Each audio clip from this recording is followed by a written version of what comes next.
الحمدللہ رب العالمین والصلاة والسلام علی اشرف الانبیاء والمرسلین نبینا محمد وعلی آلہ واصحابہ اجمعین، اما بعد۔ ہم جو ہے وہ غسل کے حوالے سے احکام اور مسائل پڑھ رہے ہیں۔ آج ہمارے پاس کچھ اس سے ملتے جلتے طہارت اور وضو اور غسل کے احکام و مسائل کے حوالے سے کچھ متفرقہ مسائل ہیں، مختلف مسائل جن کا تعلق وضو یا غسل کے ساتھ ہے۔ اس میں سب سے پہلا مسئلہ ہمارے پاس جو ہے وہ ہے بغیر وضو کے قرآن کریم کو چھونے اور اس کی تلاوت کرنے کا حکم۔ بغیر وضو کے قرآن کریم کو چھونا اور اس کی تلاوت کرنا، کیا یہ صحیح ہے؟ دیکھیے، قرآن کریم کو بغیر وضو کے پڑھنا زبانی، اس میں کوئی حرج نہیں، لیکن یہاں مسئلہ ہے چھو کر قرآن کریم کو، پکڑ کر قرآن کریم کی تلاوت کرنا، کیا یہ صحیح ہے یا نہیں؟ یہ مسئلہ ہے جس کو ہم جو ہے وہ یہاں ڈسکس کریں گے۔ تو اس بات پر مذاہب اربعہ کا اتفاق ہے کہ مسلمان بغیر وضو کے زبانی قرآن کریم کی تلاوت کر سکتا ہے، یہ مسئلہ اختلافی نہیں۔ میں نے پہلے بھی ذکر کیا تھا کہ جب ہم نے کسی مسئلے کے اندر علماء کا اختلاف پڑھنا ہو تو اس میں ضروری ہے کہ ہم پہلے اس جز کو سائڈ پہ کر لیں جس جز پہ ان کا اتفاق ہے، جس میں اختلاف نہیں ہے وہ بھی ہمیں معلوم ہونا چاہیے۔ لہذا اس مسئلے میں جس جز پر اتفاق ہے وہ یہ ہے کہ زبانی مسلمان بغیر وضو کے قرآن کریم کی تلاوت کر سکتا ہے، بشرطے کہ جنبی نہ ہو، بشرطے کہ حالت جنابت میں نہ ہو، کیونکہ حالت جنابت میں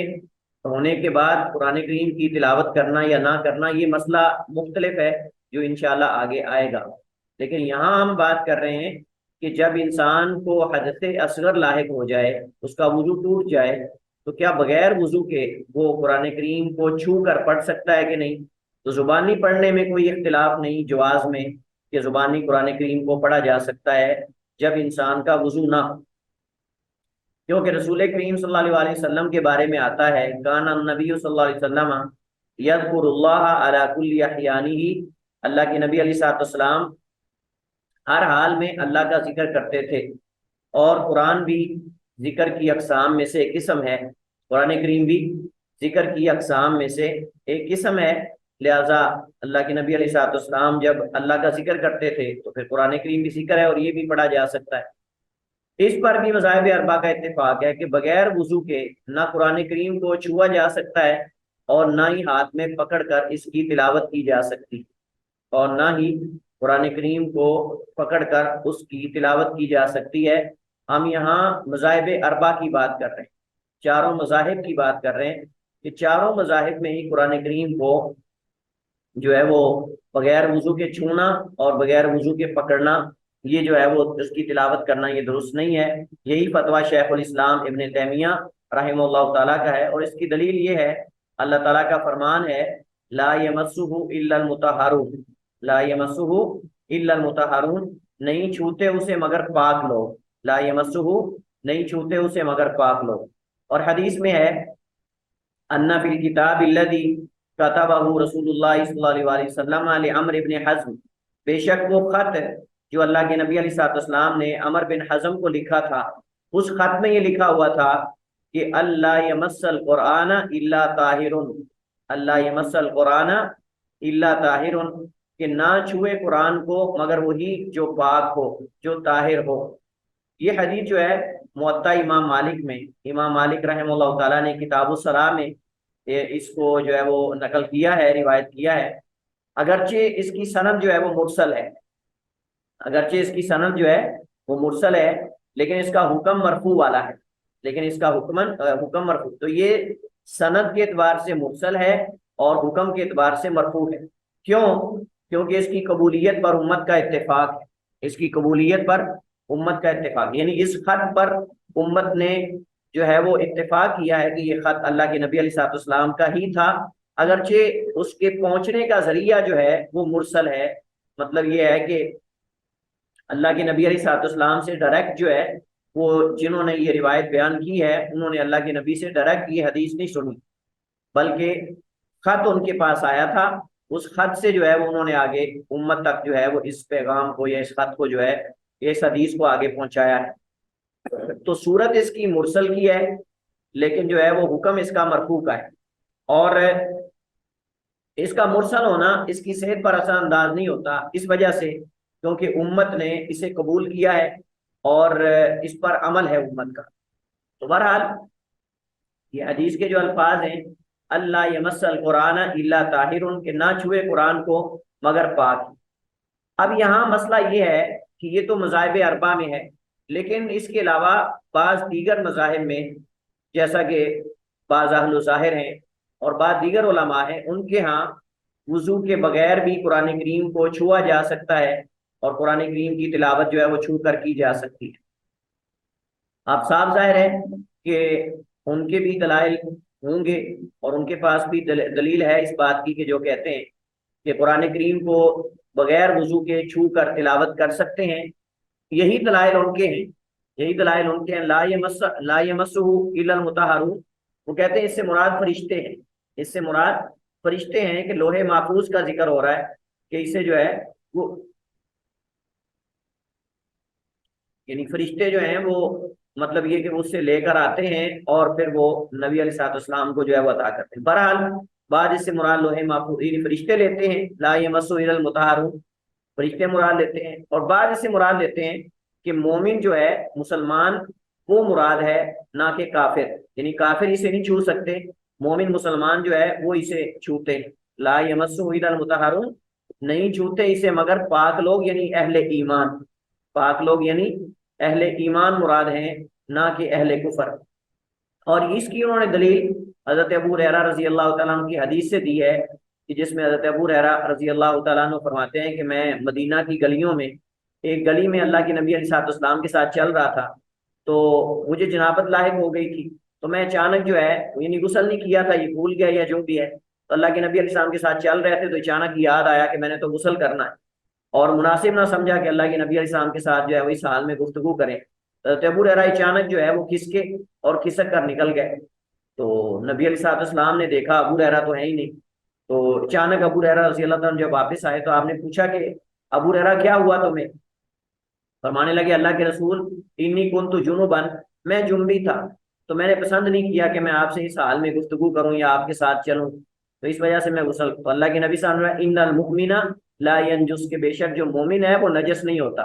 مومن جو ہے وہ نجس نہیں ہوتا، یعنی مسلمان نجس نہیں ہوتا۔ یہ مشرکین ہیں جن کے بارے میں اللہ تعالیٰ نے فرمایا انما المشرکون نجس، انما المشرکون نجس، کے بے شک جو مشرکین ہیں یہ نجس ہے۔ تو بہرحال انہوں نے اس حدیث اور قرآن کریم کی آیت سے استدلال کیا ہے انما المشرکون نجس، کہ مشرکین جو ہے وہ نجس ہیں، اور مسلمان جو ہے وہ طاہر اور پاک ہوتا ہے، مسلمان جو ہے وہ طاہر اور پاک ہوتا ہے۔ اور رہی بات یہ جو خط کی ہے، اللہ یمس القرآن الا طاہر، کہ نہ چھوئے قرآن کو مگر پاک ہی، اس سے بھی انہوں نے مسلمان مراد لیے، اس سے بھی انہوں نے مسلمان مراد لیے۔ پہلی بات تو یہ کہ وہ کہتے ہیں کہ اس حدیث میں کلام ہے، کلام یہ ہے کہ یہ حدیث مرسل ہے، یہ حدیث جو ہے وہ مرسل ہے، اور مرسل حدیث جو ہے وہ حجت نہیں ہوتی۔ تو دوسرا انہوں نے جواب یہ دیا ہے کہ اگر یہ حدیث صحیح بھی ہو تو اللہ یمس القرآن الا طاہر، کہ نہ چھوئے قرآن کو مگر طاہر یعنی پاک ہی، اس سے مراد مسلمان ہے، کہ کافر یہ قرآن کو نہ چھوئیں، کافر جو ہیں وہ اس قرآن کو نہ چھوئیں، بلکہ مسلمان ہی اس قرآن کریم کو ہاتھ لگائیں اور وہی اس کو پڑھیں۔ اب دلائل جو ہیں وہ آپ کے سامنے موجود ہیں، تو اب ترجیح آپ نے دینی ہے کون سا موقف زیادہ مضبوط ہے اور کون سا موقف ہمیں اختیار کرنا چاہیے۔ ہاں جی، السلام علیکم وعلیکم السلام ورحمۃ اللہ۔ ہاں سر، جو یہ کہتے ہیں کہ مطلب یعنی جو کفار ہیں وہ مطلب کفار جو ہیں وہ نجس ہیں، مشرک نجس ہیں اور وہ چھو نہیں سکتے اس کو، تو سر جو مطلب اسلام کو سٹڈی کرنے کے لیے قرآن اگر پڑھنا چاہیں، کیونکہ وہ یعنی یہ دیکھنے کے لیے کہ قرآن یعنی جو دین ہے وہ واقعی اسلام جو ہے وہ صحیح دین ہے یا نہیں، اس سائڈ پہ آنے کے لیے جو سٹڈی کرنا چاہے اس کے لیے پھر کیا حکم ہے؟ نہیں، پہلے میرے سوال کا جواب تو دیں، آپ بات کو ادھر ادھر نہ لے کے جائیں، پہلے ہم اس مسئلے کو تو ترجیح دے لیں۔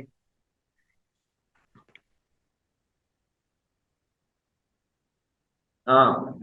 میری آواز تو انشاءاللہ آ رہی ہوگی نا سب تک؟ جی سر، سب کو آتی ہے۔ تو لیکن اس قدر خاموشی کیوں ہے پھر؟ سر یہ تھی وہ لوگوں کے تحت عبارت کے جب میں بغیر نے متحرون کا یہ بھی تو مطلب لے سکتے ہیں جب میں نے فریقین کے دلائل کہ ذکر کر دیے ہیں، اب ان میں سے وضو کون سا کے قول بغیر. زیادہ راجح ہے؟ سر طاہر لوگ جو ہیں یہ نہیں، اب یہاں زیادہ راضی لگ رہا ہے. مطلب یہ کہ وضو کے بغیر قرآن نہیں پڑھ سکتے یا پڑھ سکتے ہیں، یا کیا کرنا چاہیے؟ نہیں سر پڑھ وہ سکتے وضو کے وضو بغیر. کے بغیر سر ٹچ کر کے نہیں پڑھ سکتے سر. ٹچ نہیں چلیے کر سکتے. چلیے میں مسئلہ تھوڑا آسان کر دیتا ہوں. ہم دیکھیے،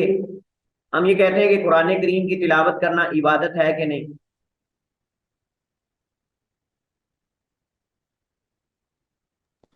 جی. جی قرآن کی تلاوت کرنا عبادت جی ہے. سر. قرآن کریم کی آیت آ گئی لا یمسہ الا المطہرون، حدیث آ گئی اللہ یمس القرآن الا طاہرون، تاکید پر تاکید آ گئی. اب ہمارے پاس اختلاف موجود ہے. جو فریق کہتے ہیں کہ جی اس سے مراد صرف مشرکین ہیں کہ وہ نہ چھوئیں، مسلمان چھو لیں، ان کا احتمال ہے، یعنی وہ ایک احتمال ہے جو پیش کر رہے ہیں، لیکن اس کی دلیل نہیں. لیکن یہاں تو دلیل موجود ہے کہ قرآن کریم کو پاک لوگ ہی چھونے چاہیے، مطلب جو بالکل پاک ہیں. تو پاک کا مطلب وہی ہے کہ نماز کے لیے جیسے طہارت شرط ہے، ایسے قرآن کی تلاوت کے لیے بھی شرط ہے، کیونکہ وہاں بھی طہارت کا ذکر ہے، یہاں بھی طہارت کا ذکر ہے. تو دور کا معنی جو ہے وہ شریعت ذکر نہیں کر سکتی. دور کا معنی شریعت ذکر نہیں کر سکتی کہ مراد یعنی کفار ہیں، مشرکین ہیں، یہ مراد نہیں ہے. تو قریب کا معنی پھر یہی بنتا ہے کہ مومن مسلمان جو ہے وہ مراد ہے. تو واللہ عالم، میرے ناقص علم کے مطابق جو راجح موقف بنتا ہے وہ یہی ہے کہ قرآن کریم کو باوضو ہو کر ہی چھونا چاہیے اور پکڑ کے جو ہے وہ تلاوت کرنی چاہیے، بغیر وضو کے قرآن کریم کو نہیں چھونا چاہیے. لیکن چونکہ حدیث کی اور آیت کی دلالت جو ہے وہ بالکل واضح نہیں ہے، یعنی اگرچہ دلالت موجود ہے لیکن چونکہ بالکل واضح نہیں ہے، تو ہم یہ کہیں گے کہ پھر یہ جو ہے وہ تاکید ہے، تاکید ہے. اور وضو کے بغیر قرآن کریم کو نہیں چھونا چاہیے. اولا اور افضل یہی ہے، اولا اور افضل یہی ہے کہ بغیر وضو کے قرآن کریم کو نہ چھوا جائے، اور چھو کر قرآن کریم کی تلاوت نہ کی جائے جب تک انسان وضو نہ کر لے. لیکن اگر ہم دوسری رائے کو بھی کچھ اگر اہمیت دیں تو ہم یہ کہہ سکتے ہیں کہ اگر کوئی شخص جو ہے وہ کسی عذر یا کسی وجہ سے اگر قرآن کریم کو بغیر وضو کے پڑھ لیتا ہے تو انشاءاللہ گناہ گار نہیں ہوگا. لیکن اولا اور افضل یہی ہے کہ قرآن کریم کو باوضو ہو کر چھوا جائے اور پڑھا جائے. واللہ عالم، یہی زیادہ مناسب ہے. فریقین کے قول کو جمع کرنے کی صورت یہی نکلتی ہے کہ ہم کہیں کہ مؤکد ہے، تاکید والا ہے، حکم ہے، اور افضل ہے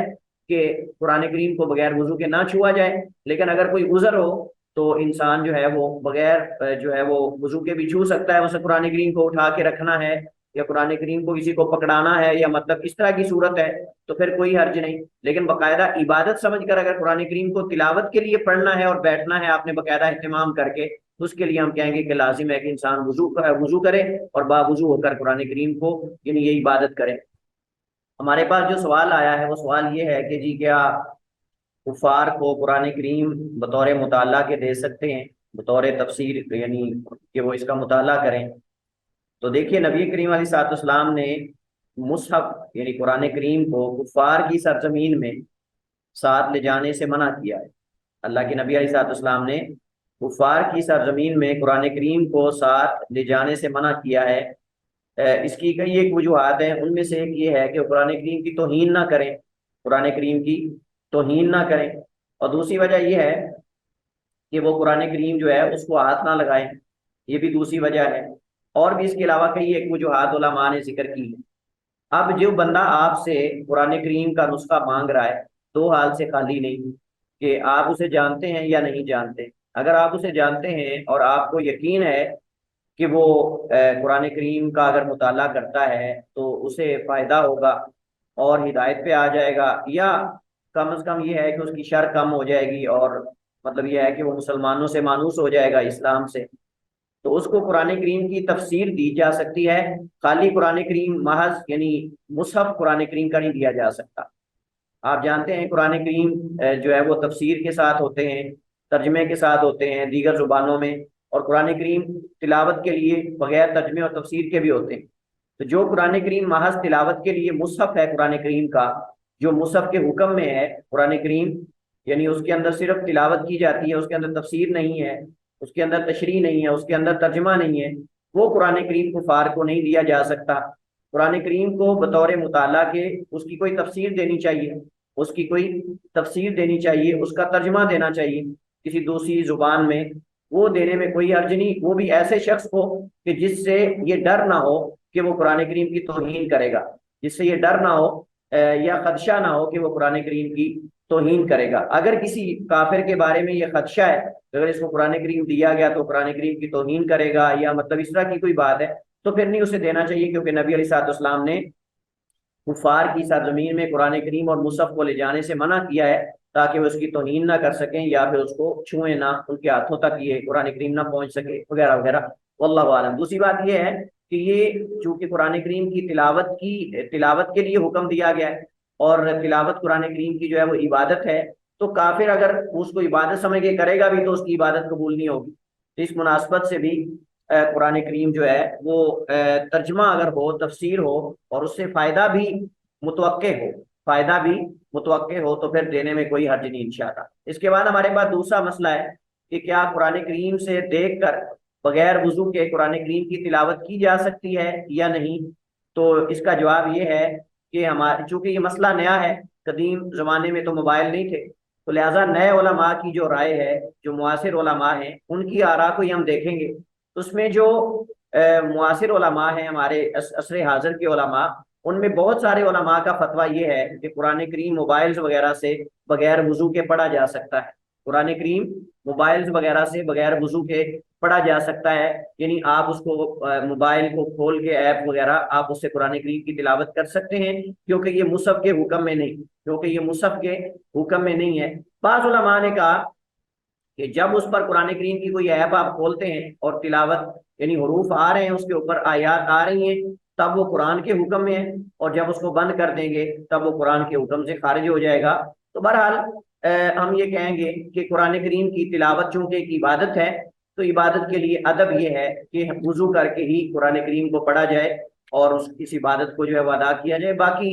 اگر آپ نے کوئی چیز دیکھنی ہے، کوئی ریسرچ کرنی ہے، کوئی آیت دیکھنی ہے یا اس کی تفسیر دیکھنی ہے اور موبائل سے، تو کوئی حرج نہیں، آپ اس کو بغیر وضو کے بھی آپ کھول کے وہ ایپ وغیرہ سے آیت یا تفسیر دیکھ سکتے ہیں، انشاءاللہ کوئی حرج نہیں۔ لیکن جب آپ باقاعدہ عبادت کرنا چاہتے ہیں تو وہ قرآن کریم سے ہی کرنی چاہیے، مصحف سے، اور باوضو ہو کر کرنی چاہیے، اور موبائل سے تلاوت کی وہ لذت نہیں ہے جو مصحف سے دیکھ کر پکڑ کے جو ہے قرآن کریم کے نسخے سے جو تلاوت کرنے کی لذت ہے۔ تو بہرحال لیکن یہ ہے کہ اگر کوئی آدمی جو ہے وہ موبائل سے قرآن کریم کی تلاوت کرتا ہے بغیر وضو کے، تو انشاءاللہ اس میں کوئی حرج نہیں، کیونکہ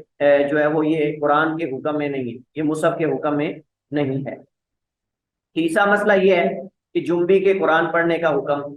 اس سے متصل مسئلہ یہ ہے کہ کیا غسل کے بغیر قرآن کریم پڑھا جا سکتا ہے؟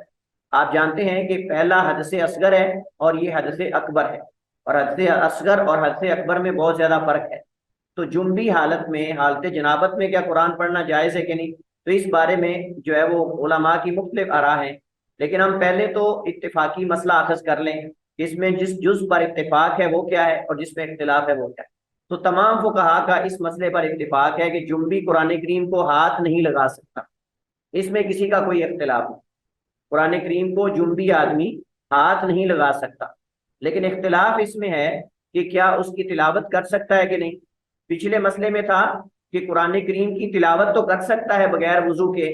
لیکن قرآن کریم کو چھو سکتا ہے کہ نہیں، یہ اختلافی مسئلہ ہے۔ یہاں اس کے بالکل اپوزٹ، اس کے مخالف ہے، یعنی مسئلہ الٹ ہے پہلے مسئلے کے۔ اس میں یہ ہے کہ وہ قرآن کریم کو جنابت کی حالت میں پکڑ تو نہیں سکتا، لیکن کیا زبانی قرآن پڑھ سکتا ہے کہ نہیں، اس پر اتفاق ہے کہ وہ قرآن کریم جنابت کی حالت میں پکڑ نہیں سکتا، لیکن کیا اسے پڑھ سکتا ہے کہ نہیں، اس میں علماء کے دو قول ہیں۔ پہلا قول یہ ہے کہ حالت جنابت میں قرآن کریم کی تلاوت کرنا حرام ہے، حالت جنابت میں قرآن کریم کی تلاوت کرنا چاہے زبانی ہو چاہے پکڑ کر ہو، یہ حرام ہے اور یہ جائز نہیں۔ یہ مذاہب اربعہ یعنی حنفیہ، شافعیہ، مالکیہ اور حنابلہ ان کا مذہب ہے، اور اس کے علاوہ جمہور اہل علم کا قول بھی یہی ہے، جمہور اہل علم کا قول بھی یہی ہے کہ حالت جنابت میں قرآن کریم کی تلاوت کرنا یہ جائز نہیں ہے۔ ان کے دلائل کیا ہیں؟ سب سے پہلے حضرت علی بن ابی طالب امیر المومنین رضی اللہ تعالیٰ عنہ سے روایت ہے، وہ بیان کرتے ہیں کان رسول اللہ صلی اللہ علیہ وآلہ وسلم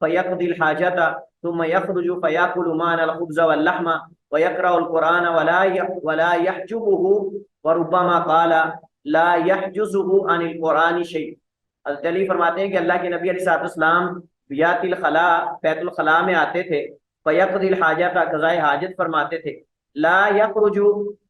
ثم یخرج پھر آپ نکلتے قضائے حاجت کے بعد، فیاکل معنا الخبز واللحم ہمارے ساتھ روٹی اور گوشت کھا لیتے تھے، یعنی کھانا وغیرہ ہمارے ساتھ کھا لیتے تھے، ویقرأ القرآن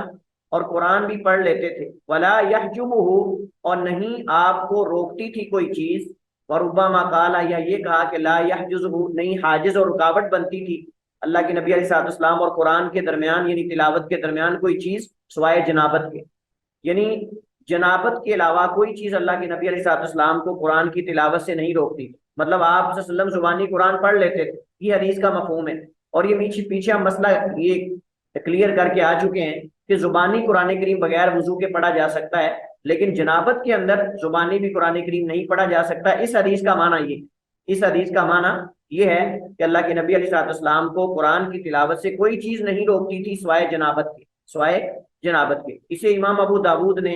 نسائی اور ابن ماجہ وغیرہ نے روایت کیا ہے، لیکن اس حدیث کی صحت میں اختلاف ہے، بعض علماء نے اسے صحیح کہا ہے، بعض علماء نے اسے اکثر علماء نے ضعیف کہا ہے، اکثر علماء نے اسے ضعیف کہا ہے۔ تو چونکہ حدیث کی صحت اور ضعف میں اختلاف ہے، اسی وجہ سے اس مسئلے میں اختلاف ہوا ہے۔ اگر یہ حدیث صحیح ہو جاتی اتفاقی طور پر تو اس مسئلے میں اختلاف ہی نہ ہوتا۔ ہم نے اختلاف کے اسباب میں یہ سبب پڑھا تھا کہ بسا اوقات حدیث ایک امام کے ہاں صحیح ہوتی ہے، دوسرے امام کے ہاں صحیح نہیں ہوتی، تو چونکہ حدیث کی صحت میں اختلاف ہے اس وجہ سے جو ہے وہ بعض علماء نے کہا یہ حدیث ضعیف ہے۔ جب حدیث ضعیف ہے تو لہٰذا اس مسئلے کے اندر اختلاف پھر بھی باقی ہے، اور اگر صحیح حدیث ہو جائے سب کے ہاں تو پھر تو مسئلہ اختلافی رہا ہی نہیں۔ تو یہ اصل میں اس فریق کے یعنی جو مذاہب اربعہ اور جمہور ہیں ان کا موقف یہ ہے اور ان کی دلیل یہ ہے۔ دوسرا انہوں نے کہا کہ 4 کبار صحابہ کرام سے، یہ بڑی اہم بات ہے، یہ بڑا اہم پوائنٹ ہے، توجہ کے ساتھ سنیے گا۔ 4 بڑے صحابہ کرام، کبار کا معنی بڑے صحابہ کرام، ان سے صحیح سند سے یہ ثابت ہے کہ جنبی کے لیے قرآن کریم کی تلاوت کرنا ناپسند اور مکروہ سمجھتے تھے، اور قدیم سلف صالحین کے ہاں کراہت بمانا حرمت ہے۔ یہ قاعدہ ذہن میں رہے، اگر سلف صالحین میں یعنی صحابہ کرام اور تابعین یا ائمہ میں اگر یہ آ جائے کہ فلاں چیز مکروہ ہے تو مکروہ کا معنی حرام ہے، نہ کہ مکروہ کا معنی جو مطلب کہ حرام اور مباح کے درمیان ہے۔ تو 4 کبار صحابہ کرام جنابت کی حالت میں قرآن کریم کی تلاوت کرنا مکروہ سمجھتے تھے، مطلب ناپسند اور ناجائز سمجھتے تھے، غلط سمجھتے تھے قرآن کریم کو پڑھنا حالت جنابت میں۔ کون کون سے یہ 4 صحابہ ہیں جن سے جو ہے وہ حالت جنابت میں قرآن کریم پڑھنے کی کراہت ثابت ہے؟ حضرت امیر المومنین عمر بن خطاب رضی اللہ تعالیٰ عنہ نمبر 1، مصنف ابن ابی شیبہ اور مصنف عبدالرزاق وغیرہ میں، اور امام بہقی کی کتاب الخلافیات میں یہ ان کا اثر جو ہے وہ موجود ہے۔ دوسرے حضرت امیر المومنین حضرت علی بن ابی طالب، تو گویا کہ 2 خلفائے راشدین میں سے ان کا موقف یہ ہے کہ جنابت کی حالت میں قرآن نہیں پڑھنا چاہیے، اور تیسرے فقیہ امت حضرت عبداللہ ابن مسعود رضی اللہ تعالیٰ عنہ جو فقہاء صحابہ کرام میں شمار ہوتے ہیں، ان کا موقف یہ ہے کہ حالت جنابت میں قرآن کریم نہیں پڑھنا چاہیے، زبانی بھی اور چھو کر بھی۔ مصنف ابن ابی شیبہ میں حدیث کا نمبر موجود ہے۔ حضرت سلمان فارسی رضی اللہ تعالیٰ عنہ، ان سے بھی امام طحاوی رحمہ اللہ تعالیٰ نے شرح معانی الاثار کے اندر ان کا یہ قول نقل کیا ہے، اور اس کی سند بھی صحیح ہے۔ تو جتنے ہی اقوال میں نے یہاں نقل کیے ہیں ان سب کی سند صحیح ہے، اور ان 4 صحابہ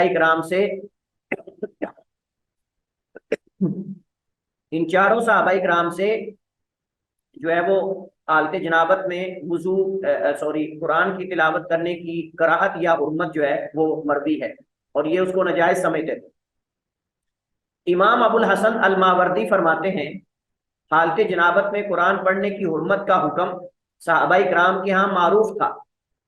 اور عام تھا۔ منتشر کا معنی عام تھا، یعنی صحابہ کیا یہ مسئلہ اختلافی تھا ہی نہیں، وہ سارے یہ سمجھتے تھے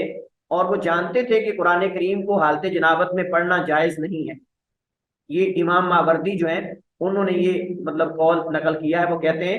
کہ حالت جنابت میں قرآن کریم کی حرمت کا مسئلہ صحابہ کے ہاں معروف اور مشہور تھا، معروف اور مشہور کا معنی عام تھا، حتیٰ کہ صحابہ اور صحابیات میں سے کسی سے بھی یہ مخفی نہ تھا،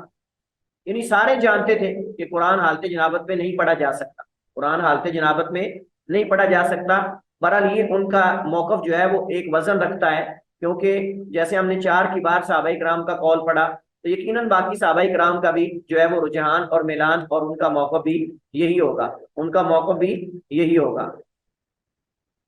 جی،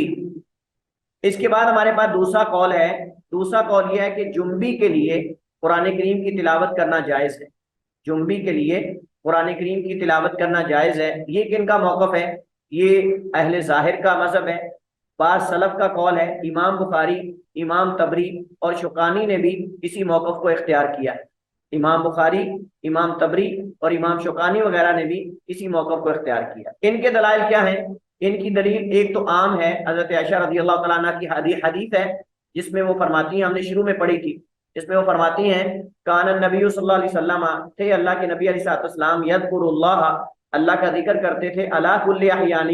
اپنے تمام اوقات میں، یعنی ہر حال میں اللہ کا ذکر کرتے تھے، ہر حالت میں اللہ کے نبی اللہ کا ذکر کرتے تھے۔ تو وجہ استدلال یہ ہے اس حدیث سے، اور یہ حدیث ہم پیچھے پڑھ رہے ہیں ابھی، وجہ استدلال یہ کہ قرآن کریم بھی ذکر ہے، لہٰذا اللہ کے نبی علیہ السلام سے جب عمومی ذکر وارد ہو گیا تو خاص ذکر بھی کیا جا سکتا ہے،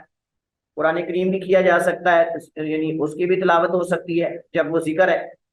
اور دوسرا ان کی دلیل یہ ہے کہ حضرت عبداللہ ابن عباس رضی اللہ تعالی عنہما سے مروی ہے کہ وہ اپنا مقررہ ورد جو ہے، یومیہ ورد، یعنی صحابہ کرام نے اپنے ورد بنائے ہوتے تھے نا، اپنی ایک خاص انہوں نے یعنی ورد بنایا ہوتا تھا کہ میں نے روزانہ اتنا ورد کرنا ہے، وہ ذکر کا بھی ورد ہو سکتا ہے، وہ قرآن کی تلاوت کا ورد بھی ہو سکتا ہے۔ تو حدیث میں آتا ہے، عبداللہ بن عباس سے مروی ہے کہ وہ اپنا مقررہ ورد جو ہے حالت جنابت میں پڑھتے تھے، اپنا مقررہ ورد یعنی ذکر حالت جنابت میں پڑھتے تھے۔ یہ اثر جو ہے کتاب الاوسط امام ابن المنذر کی، اس میں مروی ہے، اور حافظ ابن حجر نے تغلیق و تعلیق اپنی کتاب میں اس کی سند کو صحیح قرار دیا ہے، حافظ ابن حجر نے تغلیق و تعلیق میں اس کی سند کو جو ہے وہ صحیح قرار دیا ہے۔ لیکن اس کا جواب یہ دیا گیا کہ یہاں ورد عام ہے، اس سے قرآن کے علاوہ عام جو ذکر ہے وہ مراد ہے، کہ حضرت عبداللہ ابن عباس جو ہیں جو یومیہ ورد کرتے تھے، ذکر کرتے تھے، وہ حالت جنابت میں بھی کر لیتے تھے، لیکن یہاں مراد جو ہے عام ورد ہے، خاص قرآن کریم کی تلاوت نہیں۔ یہ جواب دیا گیا کہ اس ورد سے مراد قرآن کریم کی تلاوت نہیں بلکہ عام ذکر ہے، عام ذکر ہے، یہ جواب اس کا دیا گیا۔ کہ اسی ان کی دلیل یہ ہے کہ اصل عدم حرمت ہے یہاں تک کہ حرمت کی دلیل آ جائے، اصل عدم حرمت ہے یہاں تک کہ حرمت کی دلیل آ جائے، یعنی اصل یہ ہے کہ جنابت کی حالت میں قرآن پڑھا جا سکتا ہے الا کہ حرمت کی کوئی دلیل آ جائے۔ لیکن اس کا جواب یہ دیا گیا ہے کہ 4 کی بار صحابہ کرام رضوان اللہ علیہ مجمعین سے صحیح سند کے ساتھ حرمت آ چکی ہے، جن میں 2 خلفائے راشدین ہیں جن کے طریقہ و منہج پر رسول اللہ صلی اللہ علیہ وسلم نے امت کو چلنے کا حکم دیا ہے، علیکم بسنتی وسنت الخلفاء الراشدین المہدیین من بعدی عضوا علیہا بالنواجذ، فرمایا کہ میری سنت اور میرے بعد میرے خلفاء راشدین کی سنت کو لازم پکڑ لو، آپ نے حکم دیا ہے، تو ہم تو نبی کے حکم کے مطابق ان کے حکم کو مانتے ہیں یا ان کے فتوے کو مانتے ہیں، خصوصاً جب خلفاء راشدین بھی اس میں شامل ہوں۔ اب راجح کیا ہے؟ واللہ عالم، دلائل کی قوت کے پیش نظر جمہور علماء کا موقف جو ہے وہ راجح ہے کہ حالت جنابت میں قرآن کریم کی تلاوت کرنا جائز نہیں ہے، حالت جنابت میں قرآن کریم کی تلاوت کرنا جائز نہیں، البتہ عام ذکر کر سکتے ہیں، عام ورد کر سکتے ہیں، جس میں مثلا سبحان اللہ، الحمدللہ، حتیٰ کہ وہ اذکار جو قرآن کریم سے ماخوذ ہیں، وہ اذکار جو قرآن کریم سے ماخوذ ہیں، جیسے ربنا ظلمنا انفسنا یا اس طرح کی جو دیگر بھی دعائیں یا اذکار ہیں وہ بھی کر سکتے ہیں، لیکن باقاعدہ قرآن کریم کی تلاوت جو ہے وہ نہیں کر سکتے، واللہ عالم۔ اس کے بعد ہمارے پاس چوتھا مسئلہ ہے، اور یہ مسئلہ ہے کیا حائضہ یا نفاس والی عورت قرآن کریم کی تلاوت کر سکتی ہے؟ کیا حالت حیض میں یا نفاس میں، یعنی جب بچہ عورت جنم لیتی ہے تو مخصوص ایام میں کیا عورت قرآن کریم کی تلاوت کر سکتی ہے؟ تو اس میں فقہا کے 2 قول، اس میں فقہا کے 2 قول ہیں۔ پہلے تو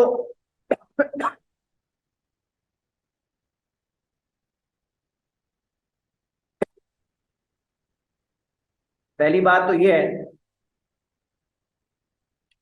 کہ یہ مسئلہ جو فقہا کے درمیان اختلافی ہے، یہ مسئلہ قرآن کریم کو چھو کر، قرآن کریم کو پکڑ کر تلاوت کرنے کے بارے میں، زبانی قرآن کریم پڑھنے کے بارے میں نہیں، زبانی قرآن کریم پڑھنے کے بارے میں نہیں ہے۔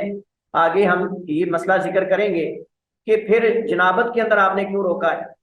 یعنی حالت جنابت میں آپ کہہ رہے ہیں کہ قرآن کریم زبانی بھی نہیں پڑھ سکتے، لیکن حالت حیض میں آپ کہہ رہے ہیں کہ عورت زبانی پڑھ سکتی لیکن چھو کر نہیں پڑھ سکتی، تو یہ فرق کیوں کیا گیا ہے، یہ انشاءاللہ اس کا جواب آگے آئے گا۔ تو حائضہ کے لیے پاک ہونے تک یہ جائز نہیں کہ وہ قرآن کریم کی تلاوت کرے سوائے ان چند آیات کے جنہیں بطور ذکر یا دعا میں پڑھا جاتا ہے، جنہیں بطور ذکر یا دعا میں پڑھا جاتا ہے تو وہ جو ہے وہ پڑھ سکتی ہے۔ پہلا موقف تو یہ ہے، وہ کہتے ہیں کچھ بھی قرآن کریم نہیں پڑھ سکتی، جیسے بسم اللہ الرحمن الرحیم، انا للہ و انا الیہ راجعون، اگر کوئی غم کی خبر ہے یا پریشانی ہے، ربنا آتنا فی الدنیا حسنہ وفی الآخرۃ حسنہ وقنا عذاب النار، مطلب اس طرح کی دعائیں، یہ جمہور کا موقف ہے اور ان کی دلیل قیاس ہے۔ قیاس کیا، انہوں نے کہا کہ حیض یا نفاس والی عورت جنبی کے حکم میں ہے، تو جیسے جنبی قرآن کی تلاوت نہیں کر سکتا ویسے ہی حائضہ یا نفاس والی عورت بھی قرآن کریم کی تلاوت نہیں کر سکتی۔ دوسری ان کی دلیل یہ ہے، عبداللہ ابن عمر رضی اللہ تعالیٰ عنہما سے روایت ہے، وہ بیان کرتے ہیں کہ نبی کریم علیہ الصلوۃ والسلام نے فرمایا لا تقرأ الحائض ولا الجنوب شیئا من القرآن، کہ حائضہ اور جنبی قرآن کا کوئی حصہ نہ پڑھے، یعنی کچھ بھی قرآن میں سے نہ پڑھے۔ لا تقرأ الحائض، نہ پڑھے حائضہ، ولا الجنوب، اور نہ جنبی، شیئا من القرآن، قرآن میں سے کچھ بھی، قرآن کریم میں کچھ بھی نہ پڑھے۔ تو اس کے اندر تو پھر اذکار بھی آتے ہیں جو قرآن کریم سے ماخوذ ہیں، اگر حدیث کو ہم مان لیں جیسے انہوں نے کہا ہے تو اس میں تو پھر اذکار بھی آتے ہیں، خود یہ کہہ رہے ہیں کہ اذکار ہو سکتے ہیں۔ بہرحال یہ تعارض ہے خود اپنے قول کے اندر ہی ان کی، اور حدیث ضعیف ہے، ترمذی اور ابن ماجہ میں حدیث ہے، اگر حدیث صحیح ہوتی تو اختلاف ہی نہ ہوتا اس مسئلے میں۔ دوسرا قول یہ ہے کہ حائضہ اور نفاس والی عورت کے لیے قرآن کریم کی تلاوت کرنا جائز ہے، قرآن کریم پڑھ سکتی ہے لیکن چھو کر پڑھ سکتی کہ نہیں، یہ مسئلہ آگے آئے گا۔ یہ امام مالک کا مذہب ہے، امام احمد سے ایک روایت ہے، اسی کو شیخ الاسلام ابن تیمیہ نے اختیار کیا اور شوکانی نے اسی کو ترجیح دی۔ ان کی دلیل یہ ہے اس مسئلے میں اصل جواز ہے اللہ کے ممانعت کی کوئی دلیل آ جائے، اس مسئلے میں اصل جواز ہے اللہ کے ممانعت کی کوئی دلیل آ جائے،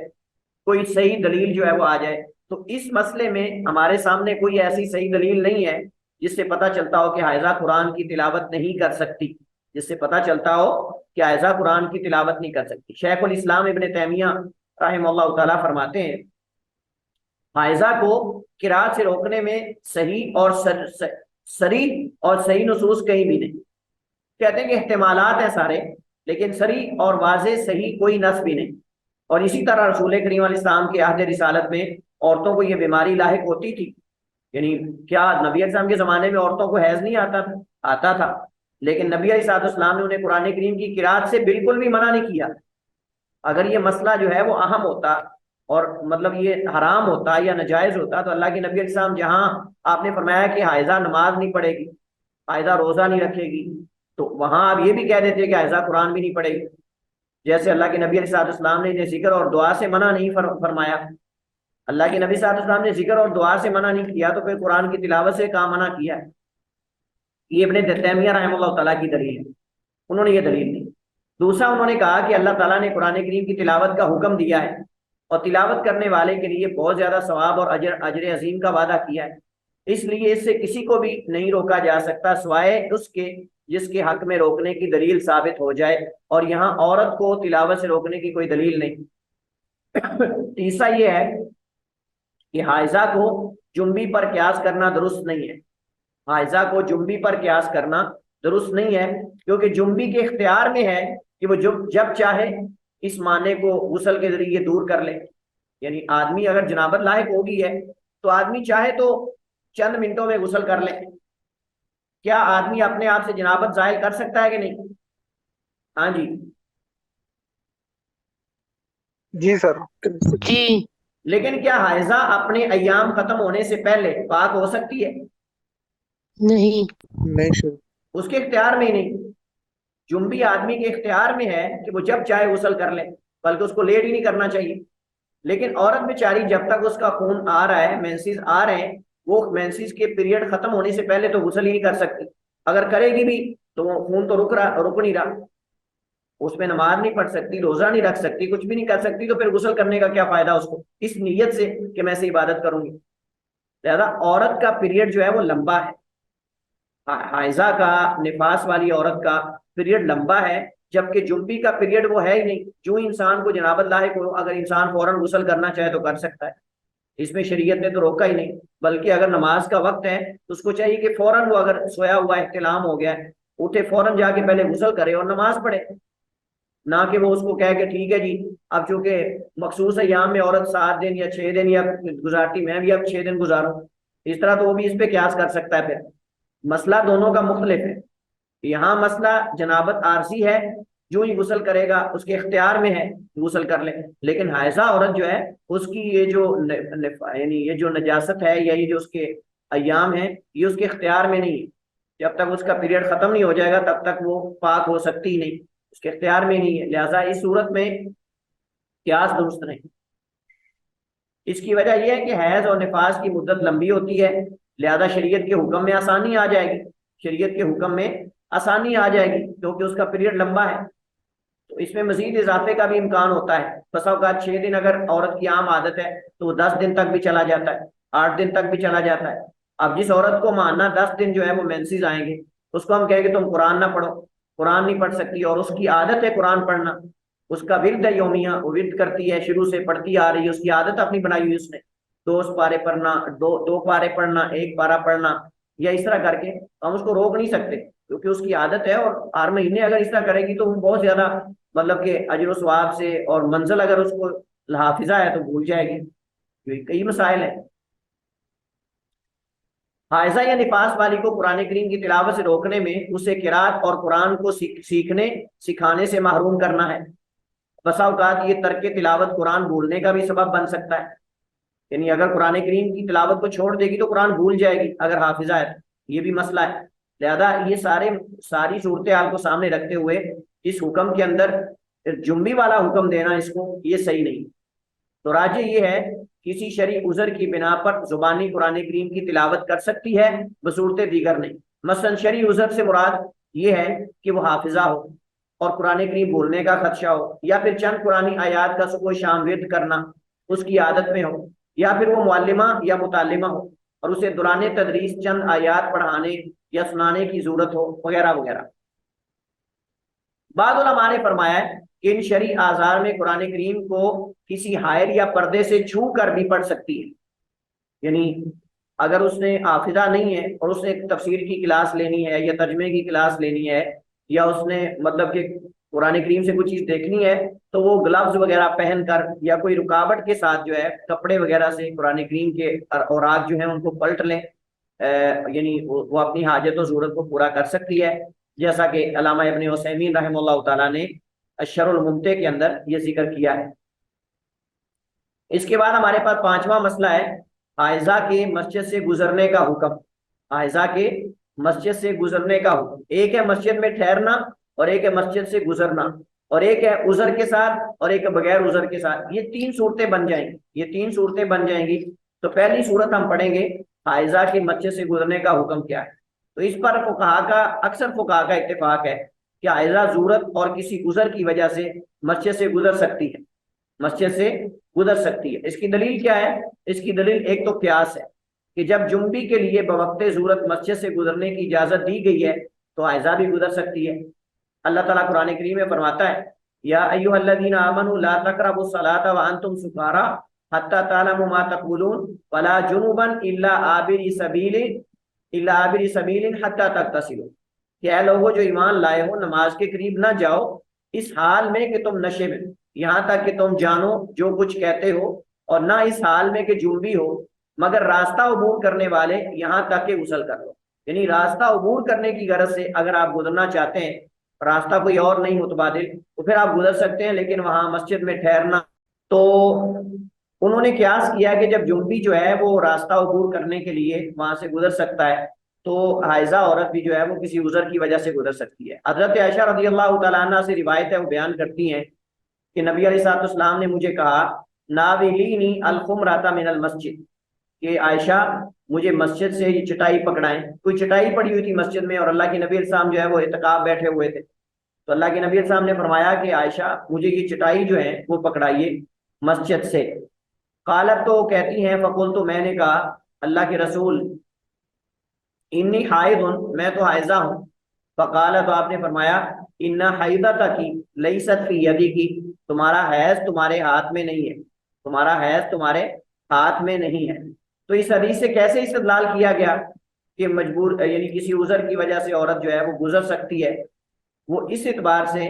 کہ نبی علیہ الصلوۃ والسلام نے عائشہ کو کہا کہ مسجد میں آ کر اٹھا کر چٹائی مجھے دے دیں, اٹھا کر چٹائی جو ہے مجھے دے دیں. اس سے پتہ چلتا ہے کہ گزرنے کے لیے اگر کوئی عذر ہے تو راستہ کوئی اور نہیں, یا وہاں سے گزرنا پڑ گیا تو مسجد سے گزر سکتی ہے لیکن مسجد کے اندر ٹھہر نہیں سکتی. وجہ استدلال یہ ہے کہ رسول کریم علیہ الصلوۃ والسلام کا ام المؤمنین عائشہ رضی اللہ تعالی عنہا کو چٹائی یا جائے نماز پکڑانے کے لیے مسجد سے گزرنے کی اجازت دینا اس بات کی دلیل ہے کہ حائضہ کسی عذر یا ضرورت کے سبب مسجد سے گزر سکتی ہے. اس کے بعد ہمارے پاس مسئلہ ہے کہ کیا حائضہ بلا ضرورت مسجد سے گزر سکتی ہے یا نہیں. بلا ضرورت اور حاجت کیا مسجد سے گزر سکتی ہے کہ نہیں؟ تو اس میں بھی فقہا کے دو قول ہیں. پہلا قول یہ ہے کہ حائضہ بلا ضرورت یا عذر مسجد سے نہیں گزر سکتی, اور دوسرا قول یہ ہے کہ گزر سکتی. اس میں جو حدیث ذکر کی گئی ہے وہ یہ ہے کہ رسول کریم علیہ الصلوۃ والسلام جو ہے وہ آئے مسجد میں, اور کچھ لوگوں کے صحابہ کے گھر مسجد کی جانب کھلتے تھے, تو آپ نے فرمایا کہ اپنے گھروں کے دروازے دوسری سائڈ پہ کھول لو, مسجد کی طرف نہ کھولو. پھر اللہ کے نبی صلی اللہ علیہ وسلم آئے, انہوں نے سمجھا کہ شاید آپ ویسے کہہ رہے ہیں, تو اللہ کے نبی دوبارہ آئے تو ابھی ان کے دروازے اس طرف ہی تھے. تو آپ نے فرمایا کہ یا انہوں نے کہا کہ شاید کوئی رخصت مل جائے, ہمیں مسجد سے دروازے ہٹانا نہیں چاہتے تھے. اللہ کے نبی نے فرمایا کہ میں نے تمہیں کہا تھا کہ اپنے گھر کے دروازے باہر کھولو, مسجد کی جانب نہ کھولو. تو پھر جو ہے وہ آپ نے فرمایا انی لا احل المسجد لحائض ولا جنب, کہ میں نہیں حلال سمجھتا مسجد کو حائضہ کے لیے اور نہ جنبی کے لیے. لیکن حدیث یہ ضعیف ہے, اس حدیث میں کلام ہے. اس کے دو جواب دیے گئے, ایک تو حدیث ضعیف ہے, اور دوسرا اگر صحیح مان بھی لی جائے جس سے مراد مسجد میں ٹھہرنا ہوگا, گزرنا نہیں ہوگا. گزرنا جائز ہے, ٹھہرنا جائز نہیں, یہ اصل مقصود ہوگا, کیونکہ بے شمار ایسے دلائل ہیں جن سے حائضہ کے مسجد سے گزرنے کا جواز ثابت ہوتا ہے. حضرت عائشہ کی حدیث ہے, اس کا ترجمہ انشاءاللہ آپ بعد میں پڑھ لیں گے. وجہ استدلال یہ ہے کہ رسول کریم علیہ الصلوۃ والسلام نے حضرت عائشہ رضی اللہ تعالیٰ عنہ کو وہ تمام کام کرنے کی اجازت دی جو حجاج کرام کرتے ہیں سوائے بیت اللہ کے طواف کے, کیونکہ وہ مسجد میں ہوتا ہے, اور حالت حیض میں مسجد میں داخل ہونا جائز نہیں ہے. لیکن اس کا جواب یہ دیا گیا ہے کہ آپ صلی اللہ علیہ وسلم نے طواف کرنے سے روکا ہے, بیت اللہ میں داخل ہونے سے نہیں, یا اس میں سے گزرنے سے اللہ کے نبی صلی اللہ علیہ وسلم نے جو ہے وہ نہیں روکا. اور دوسری بات یہ کہ اس وقت تو جو صحیح صفا مروہ کی صحیح ہے وہ بس اوقات مسجد سے گزر کے جانا پڑتا ہے, بعض لوگوں کو دروازے کا پتہ نہیں ہوتا دوسری طرف سے. بہرحال اور بھی کچھ دلائل موجود ہیں. میرے خیال میں اس مسئلے کے اندر جو ہے وہ مزید وضاحت ہے. انشاءاللہ یہ کچھ ہم جو آخری چیزیں ہیں کل پڑھیں گے اگلے سبق میں, اسی پر اکتفا کرتے ہیں. واللہ تعالی اعلم واحکم, وصلی اللہ وسلم علی نبینا محمد وعلی آلہ وصحبہ وسلم.